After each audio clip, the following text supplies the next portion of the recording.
Welcome to Beyond Basketball with Brian and STINT. My name is Brian Rouse. I'm former Charlotte Hornets player and host of our podcast, along with my co-host, Ms. Andrea Stinson, former North Carolina State Wolfpack superstar, legend, Hall of Famer, and also WNBA player as well. 3-time All-Star, I believe, in the WNBA.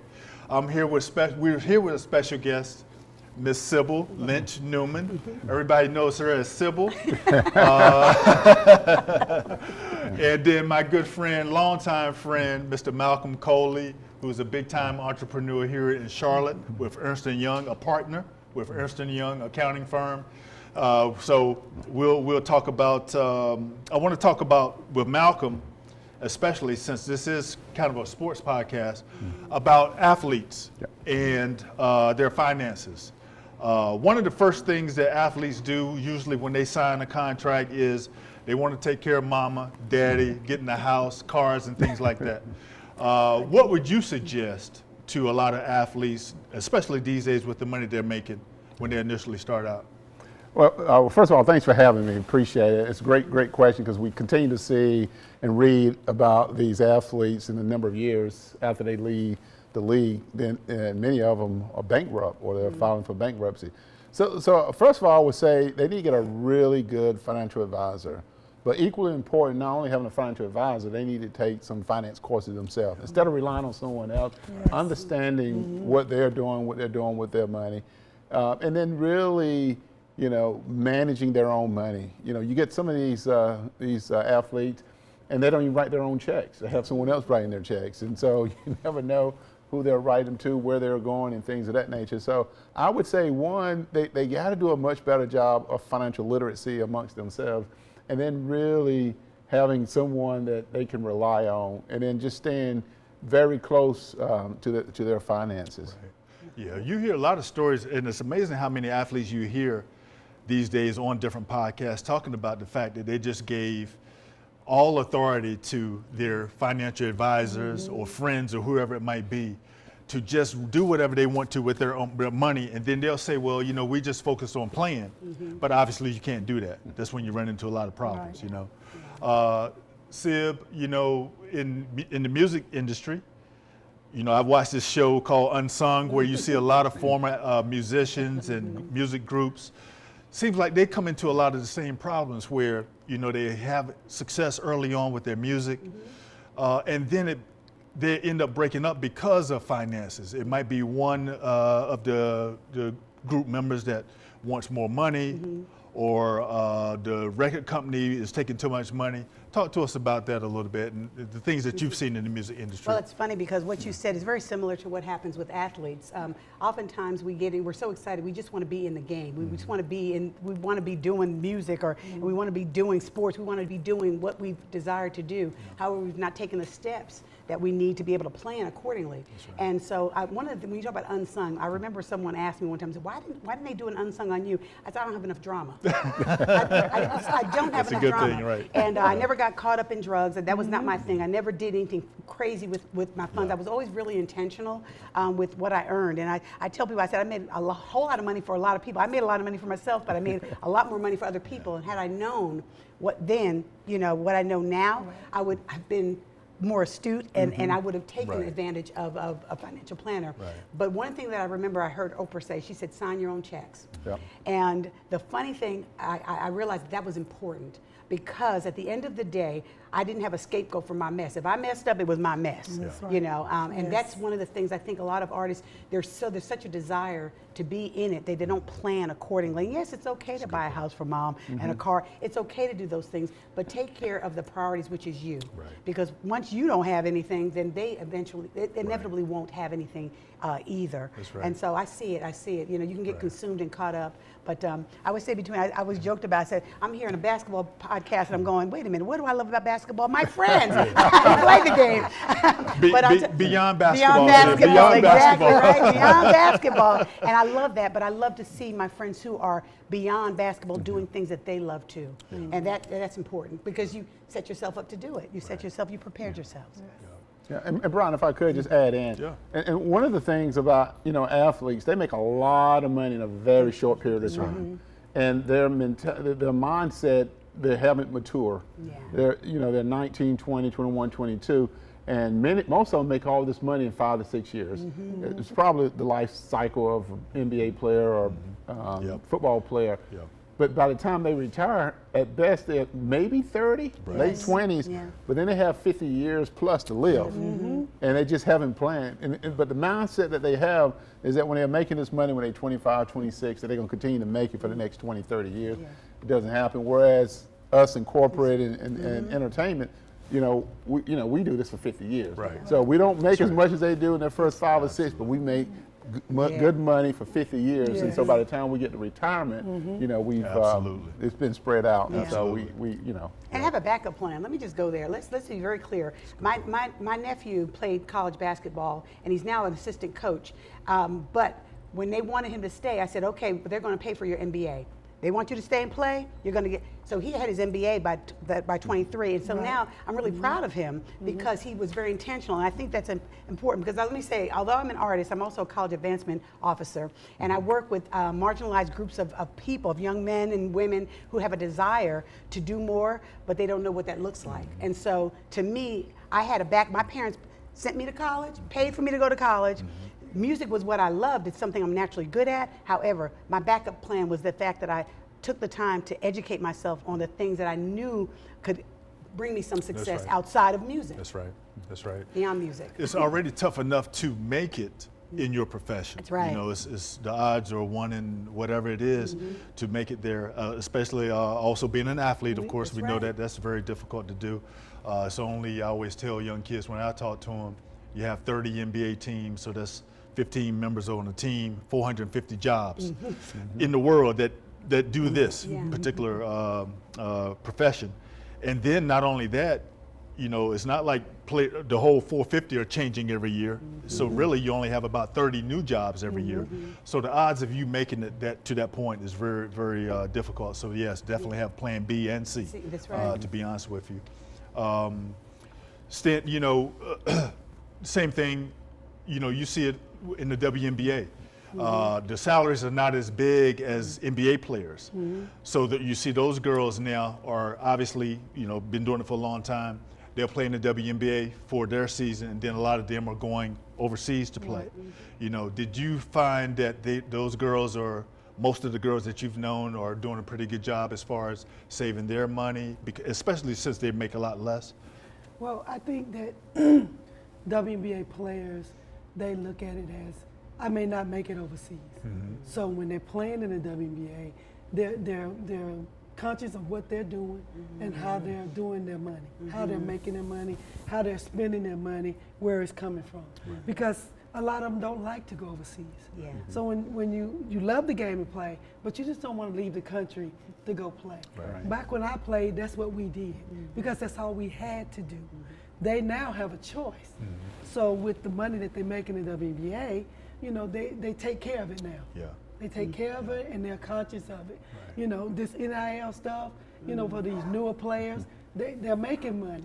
And some of them rather stay in college than to go, to the WNBA because they make more money.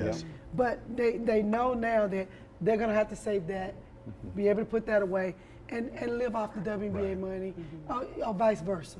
That's just something. But like I said, when I played, we had to go overseas in order to make a living. So when I finished playing in college, I went straight overseas.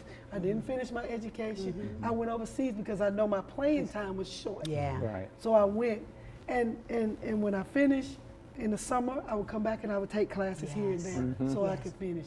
But I finished my degree last year. Nice. Yes, 33 years. I love it. I Yes, finished my degree Yes. because I just didn't feel right. Preaching to the kids, preaching to the choir, saying, you got to get an education, you got to do this. I didn't feel right. So I said to myself, I got to go back and finish. I've got to finish no matter what it takes. I have to go back and I finish. I finished last year, and I feel good about myself. and you should. And I can should. say to the younger kids now, finish your degree Right. no That's matter right. how long it takes. That's right. It took me 33 years to do it. Hey, it might take you 34. It's all right. It's okay with that. You got It's it. okay. You did As long as you get it and you That's finish it. That's it. because you have to have something to fall back That's on. it. Yep. I took Absolutely. care of my mom, I took care of my family, and I didn't make as much money as NBA guys. But I did take care of them, and I did do it in a reasonable way. Right. Yeah. Duly. And now I'm living, I'm having a good time, I'm enjoying myself, and I finished my degree. There you go. And the good thing about nobody asks you when you finish. They want to know that you To finished. finish, absolutely, That's it. absolutely, Right. absolutely. Right. But my advanced degree got 32 years after I got my undergraduate degree, so don't, you know. I'm just saying. Yeah. Awesome. Yes. Duly noticed then. Malcolm, you speak to a lot of colleges, college kids about your firm and so forth. Are you finding that a lot of college students are being more aware of accounting at an earlier age and so forth, or wanting to go into the accounting field? Yeah, so I mean, literally, we started now not only in the high schools but the middle schools. Oh, wow. Yeah. Yeah, and you go. getting them prepped for professional careers, whether it's in accounting, finance, or wherever it may be, because just starting early just helps out a great deal. Yeah. So we're in the middle schools, high schools. As a matter of fact, I was here at West Charlotte last year talking to 10th graders, 11th graders, and 12th graders about career professions in the accounting, finance area. Yeah. I want to brag on you a little bit. You just came from an awards Yeah. luncheon today where you just got honored. Please tell us about that. Yeah, well, first of all, thanks, and I can't thank the city of Charlotte and the folks here. So the award was Martin Luther King Root Awards. It's an award giving to someone who really get involved in community engagement, community activism, and so I was honored to be awarded that award by Ms. Coley. Ivory Canton, who started this 11 years ago, and it was a great honor, and so glad to do it. And what topped it all, a month ago, a few of us spent a couple of days in Atlanta at the MLK Center. So Yeah, I brag on this man all the time because he's also the top alumni at UNC Wilmington, our former school. We met as freshmen on campus there, and I helped groom him and taught him everything he knows. Don't believe that. Look, I'm like a proud father. I'm like a proud father to see him doing well. But we've known each other. I carried his bags, and he looked on my paper. We're in math class. He was on my math class. I cheated a little bit. I'm not gonna lie. I was like, So I said, yeah, you carried my bags. I you cheat off my math.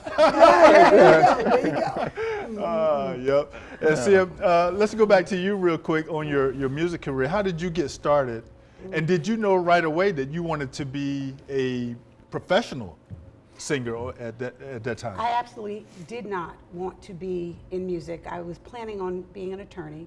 I thought that I really wanted to work for the FCC because I thought that we didn't have adequate representation, women and then people of color. So that's what I aspired to do. Went home, studying for the LSAT, thinking I'm going to Columbia. I had it all mapped out, and then decided. But music was always a part of my life. Yeah. I grew up in choirs. I grew up.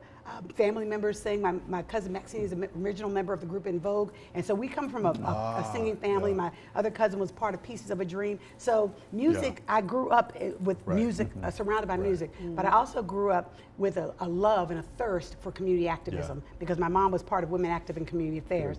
And so music, I didn't think about it. I just saw, I would see the stories of people falling through, just kind of getting caught up and consumed. And my parents were like, "You're not getting into music," because they were drugs and I mean, just all of that. And I remember saying, well, I just want to do this fun. And I was doing it for fun. And so on the weekends, I was an editor out of college. My first job was an editor and proofreader for a publishing company. And I sing on the weekends, and I was the only one in the band with a job. The only one. And what happened was, one of my friends from high school remembered seeing me in doing some productions, musical productions, said, "I want you to come and would sing for this producer, and I was like, I'm not, not interested. I wanted to be a songwriter too, because I loved writing.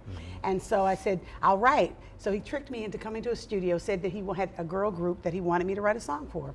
And so I went down there, producer goes, he said, okay, let me hear you sing. I said, why? Like, why?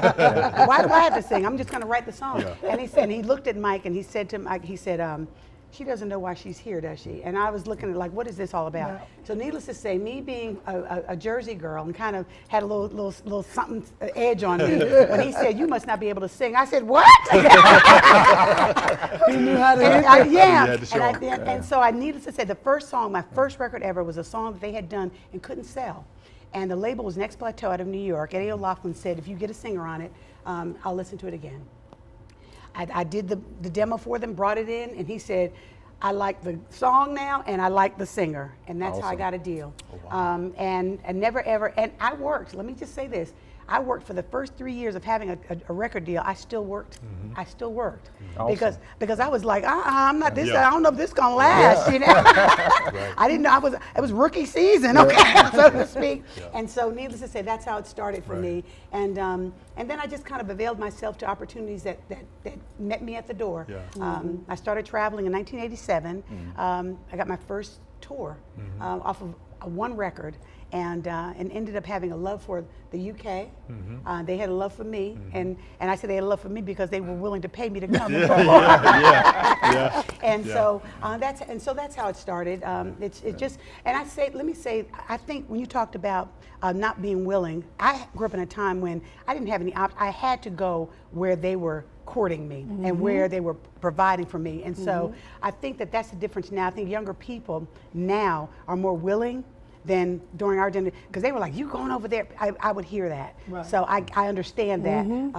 Traveling, I mean, Brian was traveling at a time when I don't think it was popular for athletes to go abroad like he was going abroad. And so I think that's important. So it started for me kind of out of a fluke, but it ended up being a really quite nice fluke. I need to get the name of those songs. There you go. There you go. Amazing career. Sib, how did the Don't Make Me Over song come about? Because I know that was a Dionne Warwick classic hit from way back in the day. How did you decide that you wanted to sample that and redo it? I didn't decide. Okay. Let me say that the president of the label said that he thought that my voice was very similar to in texture and tone of Dionne Warwick, and I had already recorded "Walk On By." Let me go there. I'd already done that, and then they doubled back and they said, "We want you to do Don't Make Me Over." And when I tell you, I hated it. I hated it at first. I absolutely hated it because I thought, it needed something else. And because of my connection to some really cool producers and remixers in the UK. I said, if you can make it sound a little bit more modern. Right. And at that time, Soul to Soul was out, and it was that groove that was out. And so the rest is history. I mean, Tony King and Phil Hart, they got in there and they remixed it. And when they sent it back to me, I said, okay, I like this now. I like this now. And so I'm really, and Dionne sent me a beautiful, when it went gold, she sent me a lovely letter, of thanks for keeping it, tasteful, but she was very pleased because it was her first hit record, and that was my first mainstream hit record. Right. I had underground house records, as they called them, dance records, but that was my first mainstream record to hit, and that was 1989. Yeah. Wow. Yeah, and Nice. I'm 20. I mean, I was that kid. I mean, Like you were 6 months old when that came out. when it came out, right? Yes. Did you allow her, or did you let her, or did she want to hear a copy of it before you released it, or did she approve of it, or She not? approved of it. I mean, I don't think she had a choice, actually, because I think at that point it was, labels do what they do, and the powers that be kind of put things in motion. And what I do love about the song, though, is the fact that when you talk about Don't Make Me, it's a testament, and it's a kind of an empowering kind of song for all of us. Yeah. It's just like accepting. It says, "Don't make me over. Accept me for what I am. Accept me for the things that I do." We're all we dance to the beat of our own drums, and so I think the beauty of the song was that it was Burt Bacharach and Hal David had no clue what they were writing, really, I don't Right. think, and that it would stand the test of time. And so that's what's really cool about that record, and it has taken me all over the world. I go to Nice. South Africa a couple times a year. I'm going in September for, I go to the Philippines. I do stuff with Philippine communities because of my success over there on the West Coast. So I'm saying, I consider myself such a blessed person because I've been able to do and to meet and engage with people that I would have never had the opportunity to engage with. I met Brian through music, and I even met, and so and I just happen to have a heart to do. I do music, but as I said, I try to educate young people, young adults who are deemed at risk, to stay connected to learning. And I'm not college. Formal education is not always going to be the way to go. Right. Absolutely. But I deal with athletes. I deal with at a junior college, a community college, and they want to be more than what they are, and they're willing to start in a community college. So I'm trying to undergird them with what they need to be prepared. Right. Be prepared for beyond basketball, beyond baseball, because it's so important. Because I had a good friend who was a player relations coordinator in the NBA, for the NBA. She said, I have more professional millionaire athletes who have terrible credit. Yeah. Wow. She said, I've never seen anything like it. She said, they can't buy a house, not that they don't have the money, but their credit is so bad because they don't know how to run. So financial literacy is a big push for me as it relates to athletes and those who've never been really exposed to the conversation. Yeah. Speaking of worldwide, Malcolm, you're with Ernst & Young, one of the biggest accounting firms in the world. Yep. Tell us about all the offices. You guys are literally all over the world. Yeah. So I mean, we're a $51 billion organization. We're in 170 countries. No, I haven't been all of them, but I am going. One of the things I'm going to do as I head into retirement is that I'm going to list all the countries that I've been able to go as a result of EY, and we have 700 offices. So we're in every major city in the world. That's amazing because you touched on it, and STINT can attest to this. We've all been in professions in which it has taken us around the world. When we were kids, I didn't dream. I didn't think about going to other countries. Of course, these days it's easier for younger kids to do that because they can see it on the internet and YouTube. You can see people doing tours around a particular city or country that they're in, so you can see it before you go. During our time, we had to go there to actually see it, to know for yourself. So we've all been blessed to be able to work in professions like that. With that being said, and I will say this too, Malcolm is a big Duke fan, everybody. So real quick, one team in the country, he's a big Duke fan. Bring it on him. So I'll say I this. think Sanford beat the Tar Heels today, right? Let me ask you your top 3 Duke players of all time. Oh man, I know that's tough. I know that's it's tough. hard. I know. Top 3. God knows. I wouldn't want that question. Because you're gonna give up 3. You're gonna piss off 500. Yes. I mean, you gotta go. Whether you like him or not, Christian Laettner. As far as Duke, I'm not talking about just pros. Duke. Just Duke. As far as Duke, Johnny Dawkins and Banks. Okay. Yep. Gene Banks is a good friend of mine. He was kind of one of the first, I think, All-American players that Duke recruited back in the day. And then after that, he kind of opened the gates for other players to come behind him from Philadelphia, as a matter of fact. So shout out to you, Gene. And I think those are good choices. Christian Laettner, you got to give him his props, what he did at Duke, and then Johnny Dawkins too. But Brian, if I could, and I would tell you, I went to the game the other night, and I would tell you, Cooper Flagg is the real deal. That kid is the real deal. And that not just coming from me. You ask KD, you ask LeBron when he played against them in the Olympics training. And to get a chance to watch him live, at 6'9", 6'10", what he can do. And he just turned 18. Right, still young. So still young. Watch out for him. Number 3, North Met. Dude, come on, man. Isaiah, man, come on, man. Look, come I tell you, on. Isaiah Evans, Come on, man. Isaiah Evans, For real. He just made it in the top second round of draft pick based on the mock draft. I think his issue is put 20 pounds on him in Yes. muscle. He needs to stay. He needs to And he stay. needs to stay. He needs to stay. And if he had a few more 3-point shots, he'd be the number one Hey. number one 3-point shooter in the country. Right. I went to see him. He's just real. Yeah. Yeah. He's real. Sky's the limit. Oh my God. There you go. There you go. Love it. Sib, same thing for you. Your favorite 3 artists of all time. I was gonna say you going to mess I me noticed up. that. I noticed. I was getting ready to go. I was gonna pull a Schmidley on you. You're gonna say me, right? My top 3 artists. If you could go to any 3 concerts of musicians, dead or alive. Yeah, well, hands down, first, Marvin Gaye by far was probably one of my favorite artists of all time. Got to see him with my parents at Radio City Music Hall. Nice. And we went as a family, and the people were astonished with the fact that my youngest brother, we were singing, as kids, singing the songs. It was the What's Going On album, and it was a fantastic, just fantastic, but his voice and his presence. So definitely Marvin Gaye. I was a big fan of his daughter too, but Donny Hathaway, loved the tone, love his sound, and I love his daughter Layla because she's very much like her dad. And if I am to be, I love just really pure voices, and I've been a big fan of Gladys Knight all my life.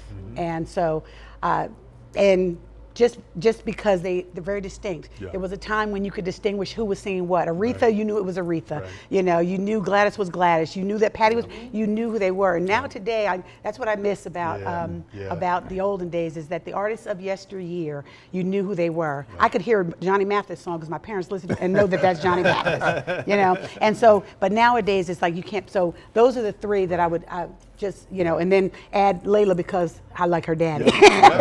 Yeah. Legends, legendary. So Brian, if I could, I would say Sybil would be on my top Yes! Yes! But I'm gonna ask Sybil, what do you think about Prince? I love Prince. Yeah. I have a Where would great you deal put of. him at in the top? He would be my top 5. Okay, He'd be good. my top Yeah, 5 yeah. because of his business acumen. That's what I really respected, and the fact that he would not let the industry take him down and take and abuse him by taking his material. And so I have a spoke great deal out. of respect. He's exactly he did he's speak an advocate for artists, and so that's important. And the only reason, one of the reasons I said that, you know, I had the chance to see him several times. Yes. One time was in Vegas, Yeah. and he came out into the crowd. Yeah. And he made you feel like you were part of his band. Yeah. So, Right. but Yeah. Just to second that, Malcolm, the best concert I ever saw was Prince. He was with Najee, the jazz musician at the time, and this was in Maryland years ago. So thank goodness I was able to see him. Great concert, great artist. So what do you think about Fantasia? Well, let me say this. I like Fantasia. I like her story. And I think more than anything, I said, I do love her story. The fact that where she came from, because I'm going to tell you this, I actually was an instructor. I ran a program where her family members had to come to attend. And so I admire her, the fact of the GED, because that's something that I've always pushed. Right. The high school equivalency for those who didn't get it, acquire it. So I think she's got a great voice, a great story. And I want her to do well. I want her to win, because I think a lot of times people will try to keep you in your yesterday and not allow you for tomorrow to be anything different than what they want to remember you at. And so I think that it's really kind of cool that she's thriving and she's made that turn. Yeah. Absolutely. Yeah. Okay, well, with that being, we could go on for days talking about this, but obviously we got to cut everything short, a little bit short. I do want to say thank you to, again, my special guest, legendary Miss Sybil. Thank you for having me. You have done a lot, inspired a lot, and you're still doing that. I just want to say thank you again for being here. My brother, Malcolm Coley, man, I'm so proud of this man, even though he's a Duke fan. And Notre Dame is going to win the national championship on Monday night. And then my co-host, of course, Ms. Andrea Stinson. Thank you again, Stint, for being here. I look forward to doing many more shows with you. And I just want to thank everybody out there for watching. Please like and subscribe to our podcast. We'll have more content as it comes out in the near future. Thank you very much. Thank you. Thank y'all, man. That was good. fun. That was fun. That was good.